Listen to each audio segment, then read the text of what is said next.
2 নং সূরা আল বাকারা 38 নং আয়াত। ইরশাদ হচ্ছে, আমি বললাম তোমরা সকলে এখান থেকে নেমে যাও। কুল নাহবিতু মিনহা জামিআ, আল্লাহ বলছেন আমি বললাম তোমরা সকলে এখান থেকে নেমে যাও।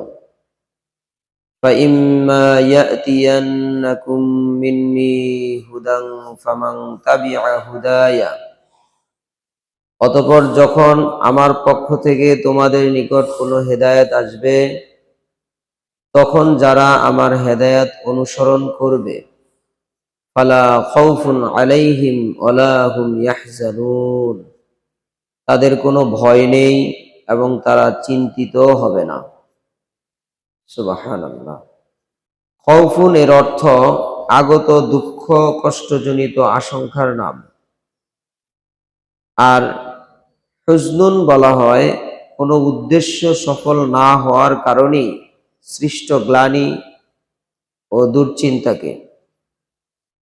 লক্ষ্য করলে বোঝা যাবে যে এই দুইটি শব্দে যাবতীয় সুখ স্বাচ্ছন্দ্যকে এমনভাবে কেন্দ্রীভূত করে দেওয়া হয়েছে যে স্বাচ্ছন্দ্যের এক বিন্দুও এর বাহিরে নেই। এই আয়াতে আসমানি হিদায়াতের অনুসারীগণের জন্য দুটি পুরস্কারের কথা ঘোষণা করা হয়েছে। প্রথমত, তাদের কোনো ভয় নেই, এবং দ্বিতীয়ত তারা চিন্তাগ্রস্ত হবে না। সুবহানাল্লাহ। আসমান থেকে আল্লাহ রাব্বুল আলামিন আমাদের জন্য হেদায়েতের যেই বাণী প্রেরণ করেছেন, আল্লাহ বলেছেন আদম আলাইহিস সালাম এবং হাওয়া আলাইহিস সালামকে লক্ষ্য করে যে তোমাদের মধ্যে যারা আমার হেদায়েত যেটা আমি তোমাদের জন্য প্রেরণ করব তা যারা গ্রহণ করে নিবে, তাদের জন্য দুটা পুরস্কার। এক, তারা পৃথিবীতে কোনো ভয়ের মধ্যে থাকবে না, তাদের ভিতরে কোনো ভয়ের কোনো বিষয় থাকবে না, তাদের ভয়ের কোনো প্রয়োজন হবে না, আর তারা দুশ্চিন্তাগ্রস্ত হবে না। 2 নম্বর হলো তারা দুশ্চিন্তাগ্রস্ত হবে না। তাহলে আল্লাহর পক্ষ থেকে যা অবতীর্ণ হয়েছে আমরা যদি তা মেনে নেই, সেটাকে অনুসরণ করতে থাকি, তাহলে আমরা এই দুইটি পুরস্কার ইনশাআল্লাহ পেয়ে যাব আল্লাহর পক্ষ থেকে। যারা আল্লাহর ইবাদত করে তাদের আসলে কোনো ভয় আছে? আমরা যারা আল্লাহর ইবাদত করি আমাদের কোনো ভয় নেই। যা কিছু ফয়সালা কে দিবেন? আল্লাহর পক্ষ থেকে আসবে, কোনো ভয় নেই আমাদের।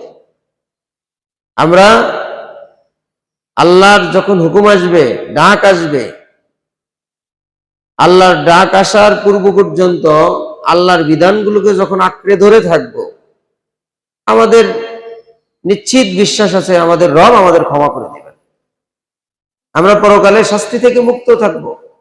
এটা আমাদের বিশ্বাস আছে। কেন? আমরা আমাদের রবের আনুগত্য স্বীকার করি, তিনি যা প্রেরণ করেছেন তা আমরা মেনে নিই। সুতরাং আমাদের কোনো ভয় নেই। মানুষ সবচেয়ে যে জিনিসটাকে বেশি ভয় করে তার নাম হলো মৃত্যু।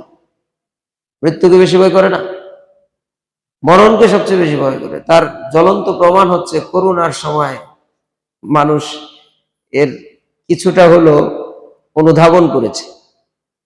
যখন করোনার সময় ছিল, বাবা মারা গেছে, করোনা এফেক্টেড হয়েছে, ছটফট করে ঘরের ভিতরে মারা যাচ্ছে, কেউ ধরতে যায় না, সন্তানরা কাছেও দেখতেছে। মারা গেছে তারা লোক দিয়ে নিয়ে জঙ্গলের মধ্যে ফেলে দিয়ে আসছে, তারা যায় ধরে না। কারণ কি? আরে ধরলে শ্বাস রোগ তৈরি হবে, আর এটার মাধ্যমে আমি এফেক্টেড হয়ে মারা যাবো। কারণ মানে মৃত্যুকে এতটা বেশি ভয় করছে। এরকম হয়েছিল না?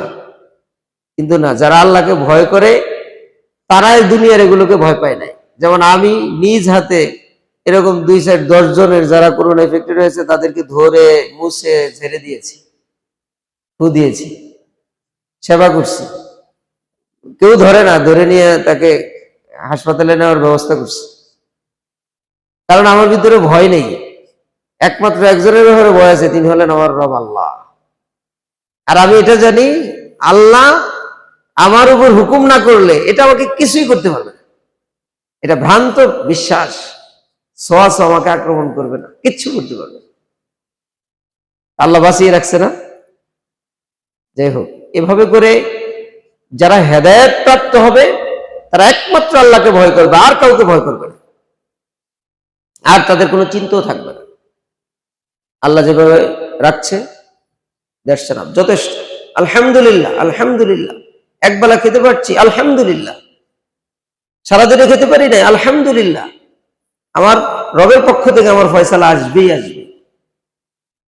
এজন্য মোমেন যারা, আল্লাহর পক্ষ থেকে হেদায়েত যারা মেনে নেয়, যারা হেদায়েতকে অনুসরণ করে, ওই সমস্ত লোকের ভয়ও নাই, তাদের কোনো চিন্তারও কারণ নেই। আমরা সবাই আসমান থেকে যা অবতীর্ণ হয়, আল্লাহর পক্ষ থেকে যা অবতীর্ণ হয়েছে, এই সকল বিধানগুলো এখন তার নাজিল হবে না, যা হওয়ার হয়ে গেছে। এই সকল বিধানগুলোকে আমরা শক্তভাবে আঁকড়ে ধরার চেষ্টা করব, পরিপূর্ণভাবে আল্লাহর পক্ষ থেকে হেদায়েতকে আমরা অনুসরণ করব। আমাদের তাহলে কোনো ভয়ও থাকবে না, চিন্তারও কোনো কারণ থাকবে না।